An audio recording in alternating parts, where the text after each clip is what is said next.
Hey guys, Richard here, and today I'm here to talk to you about understanding your own psychology and how you can create a very stable and dynamic future for yourself if you put in the work. Now, in several of my videos, I talk about this concept of figuring out your psychology, understanding your own psychology, and I throw this word up and down without really explaining it so that you guys understand what I mean by this. So in this video, I'm just going to focus on this idea and spell out what I mean exactly. So what do I mean by your psychology or understanding your own psychology? Basically, you as an individual, you have a very unique operating manual of the way you perceive and interpret the world that you live in right now. And there's a very complex hardwired psychological processing happening, and there's a certain mechanics that comes with that. So you as an individual, I hope you realize that in a very simple way, you are made of two components. So we have the hardware component and then we have the software component. So the hardware component is basically your body. You have your hands, your legs, and then you have your sensory organs, which basically takes information from the world and then they interpret or they go into your software part, so to speak. So your sensory organs include your eyes, your nose, your ears, and all that, right? And they all combine to form your software that's operating here. So the software component basically entails all the thoughts that you think about on a daily basis, some of the meaning you associate with some of the events that happen in your life, and also some of the thoughts or some of the emotions that get triggered as a result of the thoughts that you're thinking on a consistent basis. So this idea here can really be seen or brought to light if we take the example of a computer. So when we look at a computer, hopefully a very brilliant one, and we look at the hardware component, it's very sophisticated, so to speak.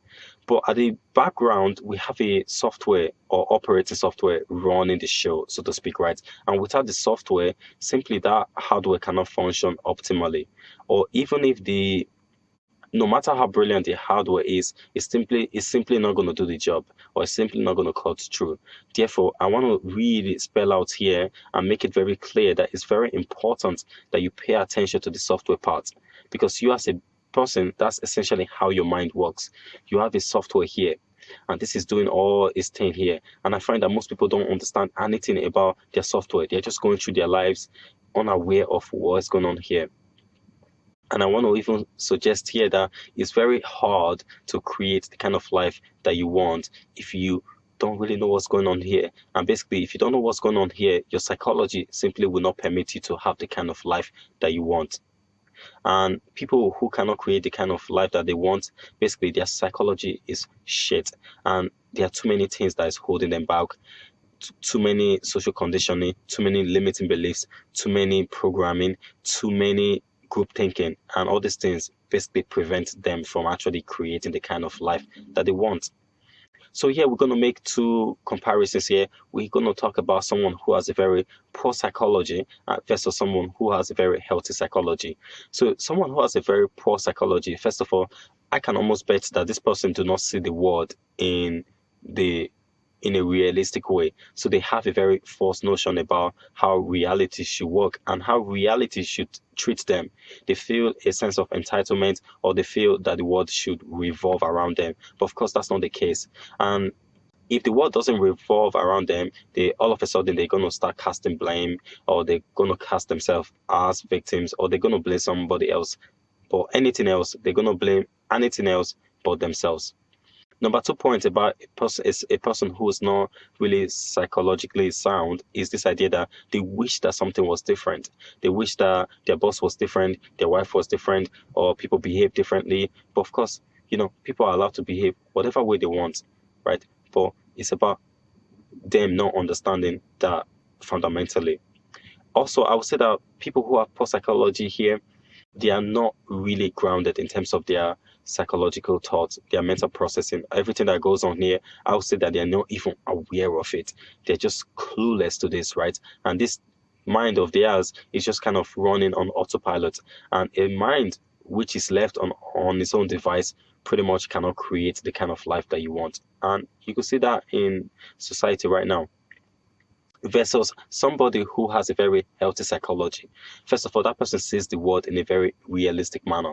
They are not somehow wishing that situation will change for the better for them, or so that they can benefit or something like this. No, they see situation for what it is, and then they accept it and then they work with it. Which leads me nicely to the next point. They accept reality as it is, and they don't wish that something is going to change. If they actually want to change something, they work on themselves. First of all, they make sure that they are good and they evolve inside such that they can really change something in the external world. They don't go doing it the opposite way around, so to speak. And also, I'll say a psychologically healthy person is that person who is grounded. They know what's going up here. Their mind is not playing games with them or doing all this nonsense that it does with the average person. They are grounded. And even though they do kind of waver from their norm, they eventually find their center and then they come back and they are back to earth, right? Grounded. So where did we get some of these poor psychological tendencies from?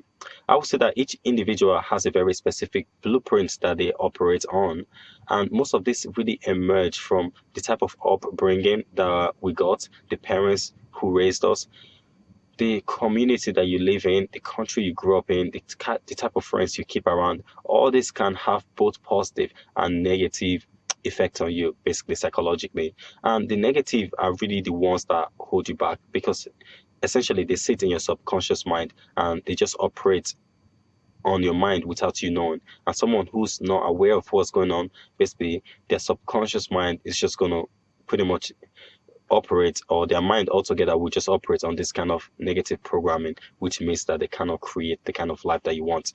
So for example, have you heard this common belief that money is the root of all evil? A common belief that is out there today. Imagine having that kind of belief. Where do you think you're going to go in terms of creating the wealth that you want? What about this idea that relationship should be about finding the special kind of person that's supposed to complete you? How are you going to go about finding that person, by the way? And who do you think is going to psychologically complete you as well? Right, that's a topic I can't really get into. I'm going to be shooting a video on that, so make sure you check that out. So that's what we need to be aware of here. And I want to move on into the idea of really understanding your own psychology. How does this work? The biggest part of this here is some awareness. If you can start developing some awareness around your own psychology, I would say that that is even more than enough, because there's a problem here is that if you're not paying attention to begin with, you cannot even solve the problem. So awareness is definitely the key here. So in order to understand your own psychology, you really need to start doing something different. And I'm going to show you what you need to start doing here. So you need to really understand this model. And this model is something I got from Brooke Castillo. She has a podcast. You could go check her out. And it's this idea that we have basically thought, which creates feelings. And then that feelings cause us to take action. And action creates results in our lives. So basically with this 4 steps, you could use it to understand what is going on with you at any particular time under any given situation. And then as you start doing this on occasion, what's going to happen is that you're going to start developing some awareness, and you're going to start developing some level of emotional mastery over yourself, and you're going to start cultivating habits that gives you a sense of what's going on in your psychology here.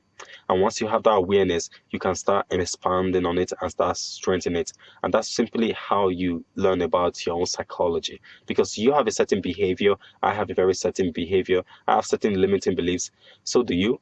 And I'm trying to work on my own. Maybe you are also trying to work on your own. But the point here is that we have different beliefs. And basically, with this self-coaching tool, so to speak, you can use it to start understanding how you behave and how you react as a person. And that's going to help you understand your own kind of psychology. And in there, if you want to change anything that you want, you can go there. But without the awareness in the first place, you simply cannot change anything. So you need this self-coaching tool. I'm going to leave a resource of Brooke Castillo down below so you could go check out stuff out. That tool alone has really helped me massively. So I definitely encourage you to go use that.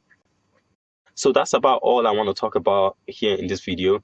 In later episodes, I will really go into the nuts and bolts, into really changing some of your limiting beliefs and stuff like that. So for now, I just want to really leave this video very short and precise. So leave me a comment. Let me know what you think about this video. All right. Thank you. Bye.